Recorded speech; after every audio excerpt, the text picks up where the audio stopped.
వర్షం తగ్గిన తర్వాత ఈ టెంపుల్ దగ్గర నుంచి సౌత్ గోవాకి అయితే స్టార్ట్ అయిపోయినా. బట్ స్టిల్ చూడండి ఇంకా క్లౌడ్స్ ఉన్నాయి.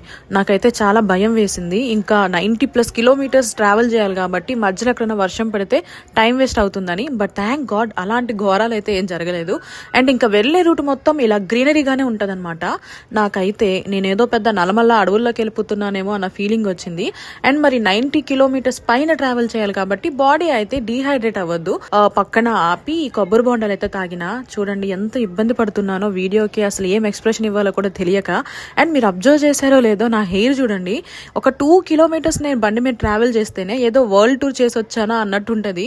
ఇంకా 90+ కిలోమీటర్స్ ట్రావెల్ చేయాలి కాబట్టి ఇంకా ఘోరంగా తయారైతాను. అండ్ ఇంకా వెళ్లే రూట్ మొత్తం ఇట్లా ఘాట్ రోడ్ లాగా ఉంది. నాకైతే అరకు వ్యాలీ వెళ్తున్నానా అన్నట్టు అనిపించింది. So complete ghat road.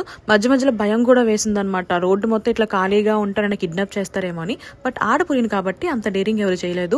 And finally 3 to 4 hours journey తర్వాత సౌత్ గోవాకి అయితే నేను రీచ్ అయిపోయినా. కానీ అక్కడ స్టార్ట్ అయిందండి అసలైన టార్చర్. మరి అదేంటో తెలియాలి అంటే నెక్స్ట్ వీడియో కోసం వెయిట్ చేయాల్సిందే. అంతవరకు మన ఛానల్ని సబ్స్క్రైబ్ చేసుకోండి. By by.